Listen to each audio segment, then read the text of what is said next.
previously.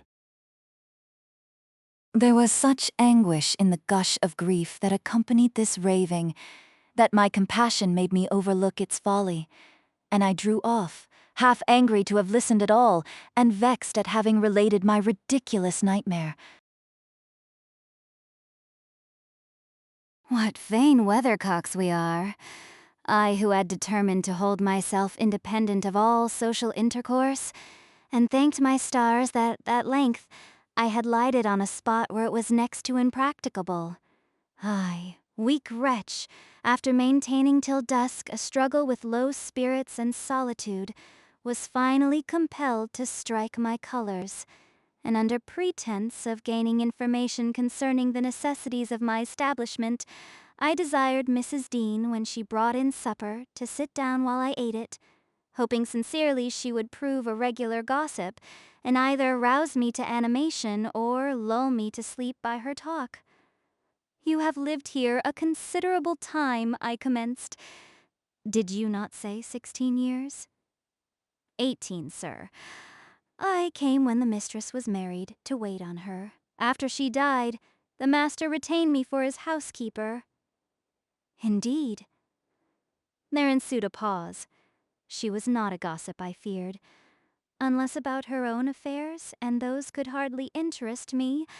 However, having studied for an interval, with a fist on either knee and a cloud of meditation over her ruddy countenance, she ejaculated, "Times are greatly changed since then." "Yes," I remarked. "You've seen a good many alterations, I suppose?" "I have, and troubles too," she said.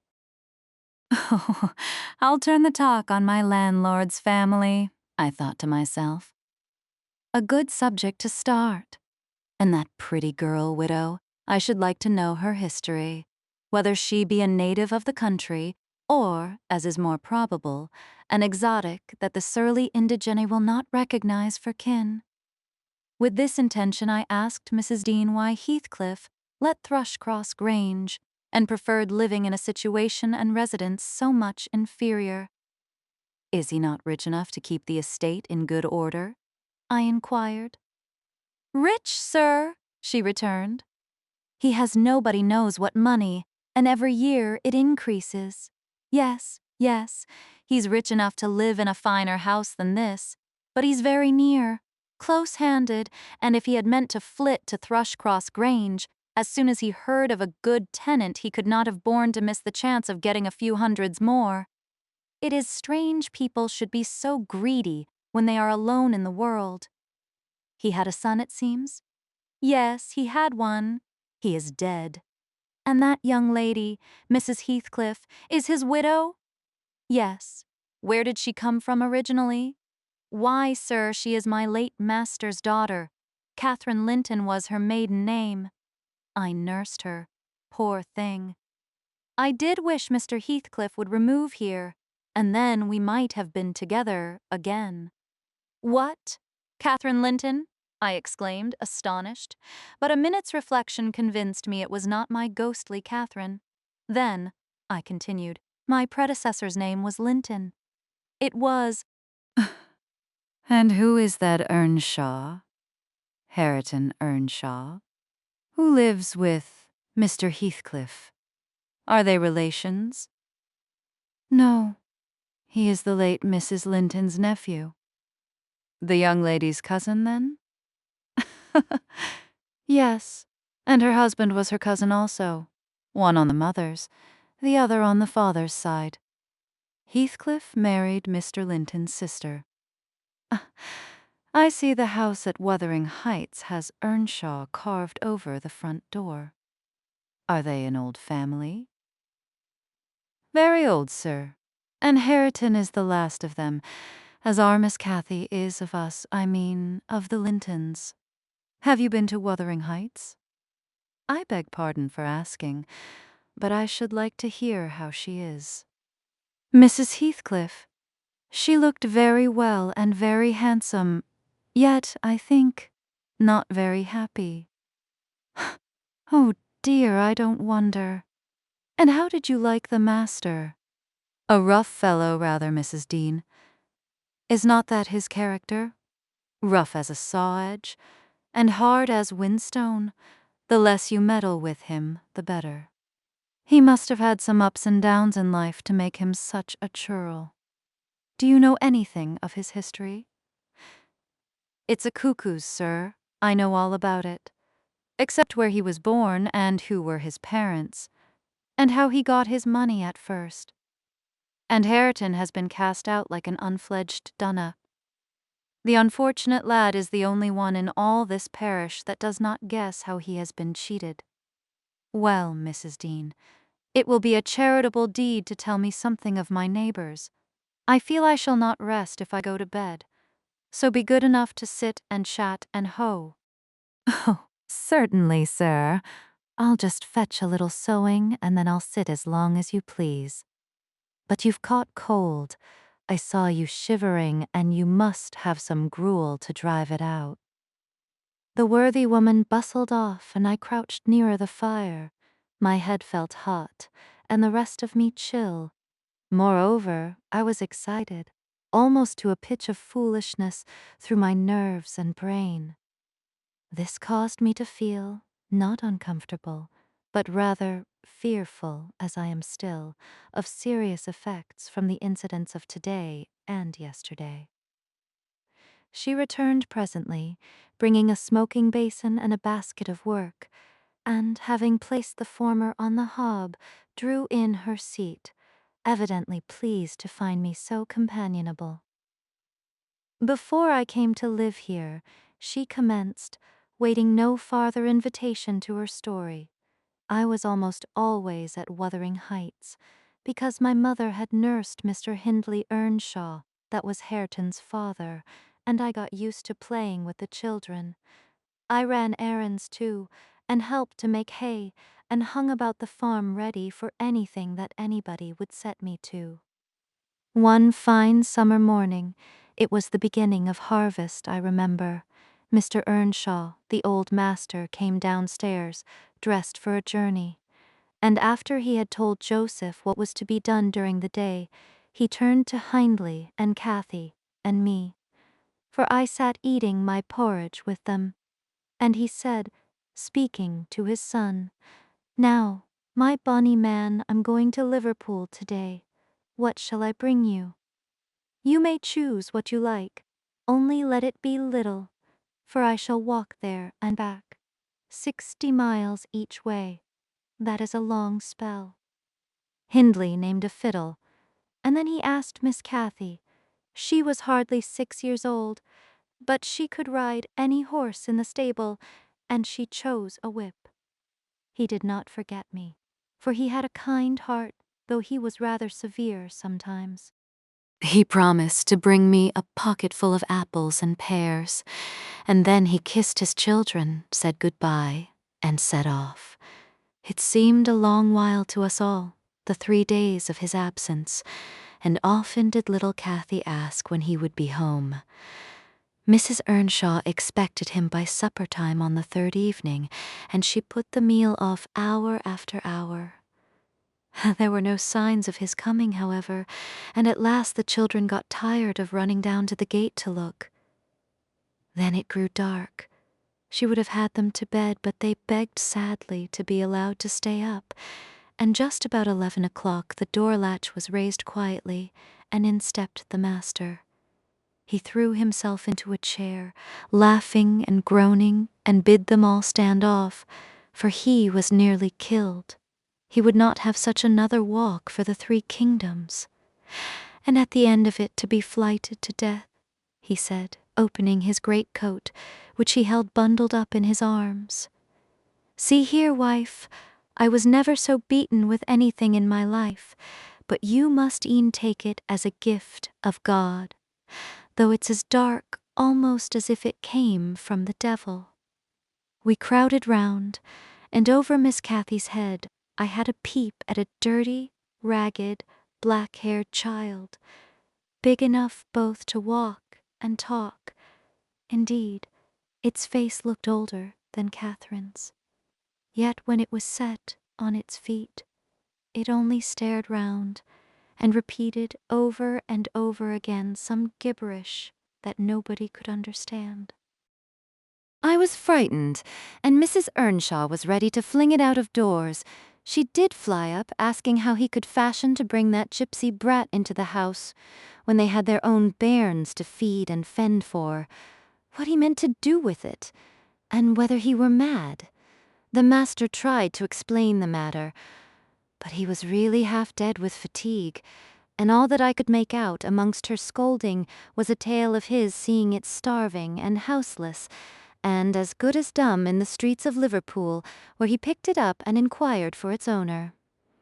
Not a soul knew to whom it belonged, he said, and his money and time being both limited, he thought it better to take it home with him at once than run into vain expenses there, because he was determined he would not leave it as he found it. Well, the conclusion was that my mistress grumbled herself calm, and Mr. Earnshaw told me to wash it, and give it clean things, and let it sleep with the children. Hindley and Cathy contented themselves with looking and listening till peace was restored. Then both began searching their father's pockets for the presents he had promised them. The former was a boy of 14, but when he drew out what had been a fiddle crushed to morsels in the great coat, he blubbered aloud. And Cathy, when she learned the master had lost her whip in attending on the stranger, showed her humor by grinning and spitting at the stupid little thing, earning for her pains a sound blow from her father to teach her cleaner manners. They entirely refused to have it in bed with them, or even in their room, and I had no more sense, so I put it on the landing of the stairs, hoping it might be gone on the morrow. By chance, or else attracted by hearing his voice, it crept to Mr. Earnshaw's door, and there he found it on quitting his chamber.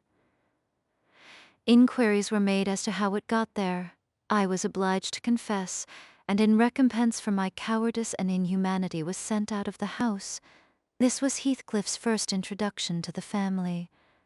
On coming back a few days afterwards, for I did not consider my banishment perpetual, I found they had christened him Heathcliff. It was the name of a son who died in childhood, and it has served him ever since, both for Christian and surname. Miss Cathy and he were now very thick, but Hindley hated him, and to say the truth, I did the same, and we plagued and went on with him shamefully, for I wasn't reasonable enough to feel my injustice, and the mistress never put in a word on his behalf when she saw him wronged. He seemed a sullen, patient child, hardened, perhaps, to ill treatment. He would stand Hindley's blows without winking or shedding a tear, and my pinches moved him only to draw in a breath and open his eyes, as if he had hurt himself by accident, and nobody was to blame. This endurance made old Earnshaw furious when he discovered his son persecuting the poor fatherless child, as he called him. He took to Heathcliff strangely, believing all he said. For that matter, he said precious little, and generally the truth, and petting him up far above Cathy, who was too mischievous and wayward for a favourite.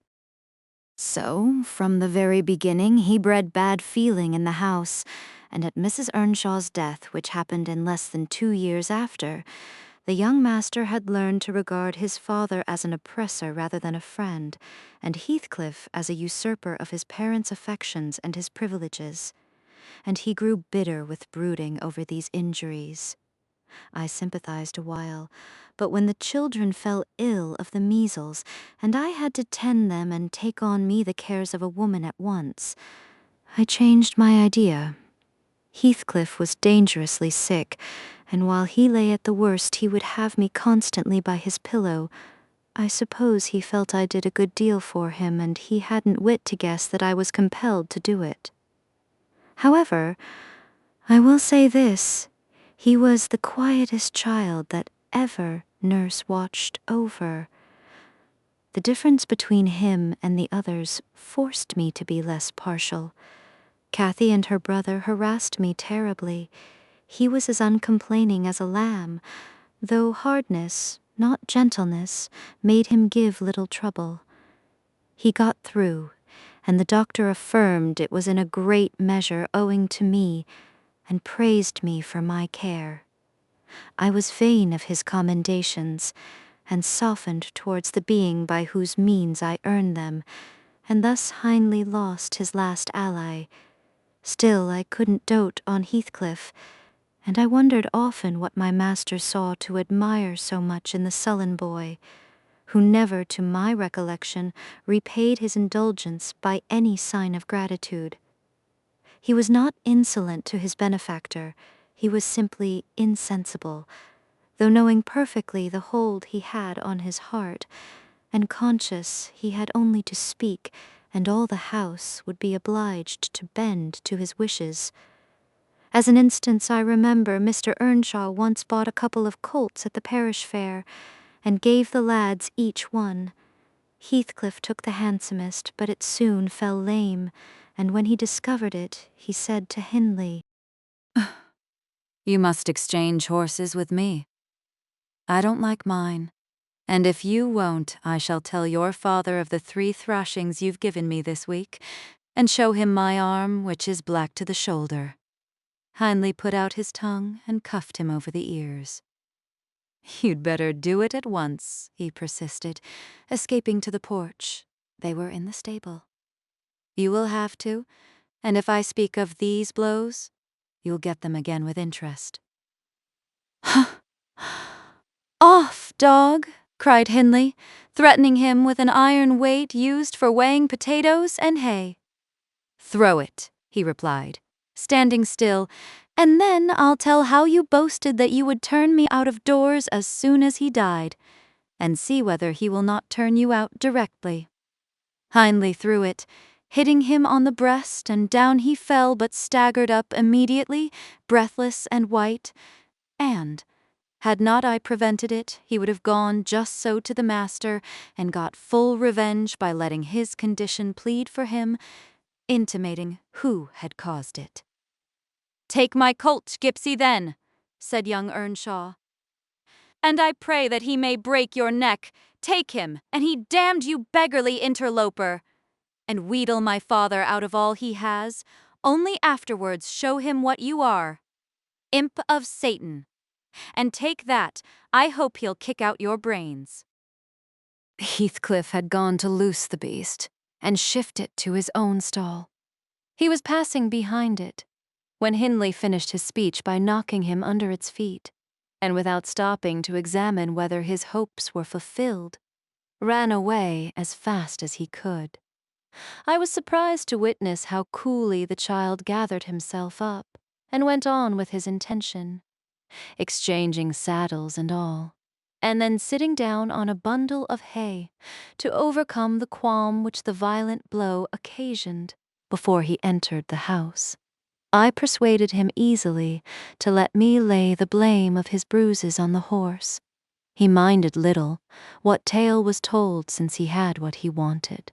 He complained so seldom indeed of such stirs as these that I really thought him not vindictive. I was deceived completely, as you will hear. In the course of time, Mr. Earnshaw began to fail. He had been active and healthy, yet his strength left him suddenly, and when he was confined to the chimney corner, he grew grievously irritable. Nothing vexed him, and suspected slights of his authority nearly threw him into fits. This was especially to be remarked if anyone attempted to impose upon, or domineer over, his favorite. He was painfully jealous lest a word should be spoken amiss to him, seeming to have got into his head the notion that because he liked Heathcliff, all hated and longed to do him an ill turn. It was a disadvantage to the lad, for the kinder among us did not wish to fret the master, so we humored his partiality, and that humoring was rich nourishment to the child's pride and black tempers. Still, it became in a manner necessary, twice or thrice. Hindley's manifestation of scorn, while his father was near, roused the old man to a fury. He seized his stick to strike him, and shook with rage that he could not do it. At last, our curate, we had a curate then, who made the living answer by teaching the little Lintons and Earnshaws and farming his bit of land himself. Advised that the young man should be sent to college, and Mr. Earnshaw agreed, though with a heavy spirit, for he said Hindley was not, and would never thrive as where he wandered. I hoped heartily we should have peace now. It hurt me to think the master should be made uncomfortable by his own good deed. I fancied the discontent of age and disease arose from his family disagreements, as he would have it that it did. Really, you know, sir, it was in his sinking frame. We might have got on tolerably notwithstanding, but for two people, Miss Cathy and Joseph, the servant, you saw him, I dare say, up yonder?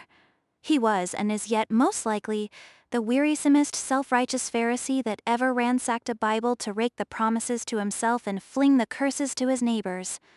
By his knack of sermonizing and pious discoursing, he contrived to make a great impression on Mr. Earnshaw, and the more feeble the master became, the more influence he gained. He was relentless in worrying him about his soul's concerns, and about ruling his children rigidly. He encouraged him to regard Hindley as a reprobate, and night after night he regularly grumbled out a long string of tales against Heathcliff and Catherine, always minding to flatter Earnshaw's weakness by heaping the heaviest blame on the latter. Certainly she had ways with her, such as I never saw a child take up before. And she put all of us past our patience 50 times and oftener in a day, from the hour she came down stairs till the hour she went to bed. We had not a minute's security that she wouldn't be in mischief. Her spirits were always at high-water mark, her tongue always going, singing, laughing, and plaguing everybody who would not do the same. A wild, wicked slip she was, but she had the bonniest eye, the sweetest smile, and lightest foot in the parish. And after all, I believe she meant no harm, for when once she made you cry in good earnest, it seldom happened that she would not keep you company, and oblige you to be quiet, that you might comfort her. She was much too fond of Heathcliff. The greatest punishment we could invent for her was to keep her separate from him, yet she got chided more than any of us on his account. In play, she liked exceedingly to act a little mistress, using her hands freely and commanding her companions. She did so to me, but I would not bear slapping and ordering, and so I let her know. Now Mr. Earnshaw did not understand jokes from his children. He had always been strict and grave with them, and Catherine, on her part, had no idea why her father should be crosser and less patient in his ailing condition than he was in his prime. His peevish reproofs wakened in her a naughty delight to provoke him.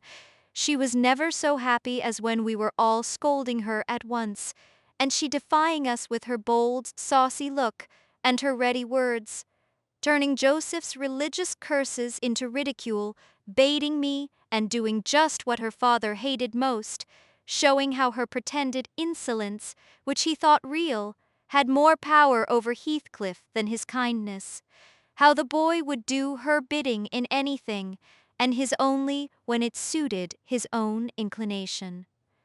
After behaving as badly as possible all day, she sometimes came fondling to make it up at night. "Nay, Cathy," the old man would say, "I cannot love thee, thou worse than thy brother." Go say thy prayers, child, and ask God's pardon. I doubt thy mother, and I must rue that we ever reared thee. That made her cry at first, and then being repulsed continually hardened her, and she laughed if I told her to say she was sorry for her faults, and beg to be forgiven. But the hour came at last that ended Mr. Earnshaw's troubles on earth. He died quietly in his chair one October evening, seated by the fireside. A high wind blustered round the house and roared in the chimney. It sounded wild and stormy, yet it was not cold. And we were all together, I a little removed from the hearth, busy at my knitting, and Joseph reading his Bible near the table, for the servants generally sat in the house then, after their work was done. Miss Cathy had been sick, and that made her still. She leant against her father's knee, and Heathcliff was lying on the floor with his head in her lap. I remember the master, before he fell into a doze, stroking her bonny hair. It pleased him rarely to see her gentle, and saying, "Why canst thou not always be a good lass, Cathy?" And she turned her face up to his, and laughed, and answered, "Why cannot you always be a good man, father?" But as soon as she saw him vexed again, she kissed his hand, and said she would sing him to sleep. She began singing very low, till his fingers dropped from hers, and his head sank on his breast. Then I told her to hush, and not stir, for fear she should wake him. We all kept as mute as mice a full half-hour, and should have done so longer, only Joseph, having finished his chapter, got up and said that he must rouse the master for prayers in bed. He stepped forward, and called him by name, and touched his shoulder, but he would not move, so he took the candle and looked at him. I thought there was something wrong as he set down the light, and seizing the children each by an arm, whispered them to frame upstairs and make little din. They might pray alone that evening. He had summute to do. "I shall bid father good night first," said Catherine, putting her arms round his neck before we could hinder her. The poor thing discovered her loss directly. She screamed out, "Oh, he's dead, Heathcliff, he's dead," and they both set up a heart-breaking cry. I joined my wail to theirs, loud and bitter, but Joseph asked what we could be thinking of to roar in that way over a saint in heaven. He told me to put on my cloak and run to Gimmerton for the doctor and the parson. I could not guess the use that either would be of then. However, I went through wind and rain and brought one, the doctor, back with me. The other said he would come in the morning. Leaving Joseph to explain matters, I ran to the children's room. Their door was ajar. I saw they had never lain down, though it was past midnight. But they were calmer and did not need me to console them. The little souls were comforting each other with better thoughts than I could have hit on. No parson in the world ever pictured heaven so beautifully as they did in their innocent talk, and while I sobbed and listened, I could not help wishing we were all there safe together. End of chapter. To be continued. Please like, comment, and subscribe if you don't want to miss the next chapter.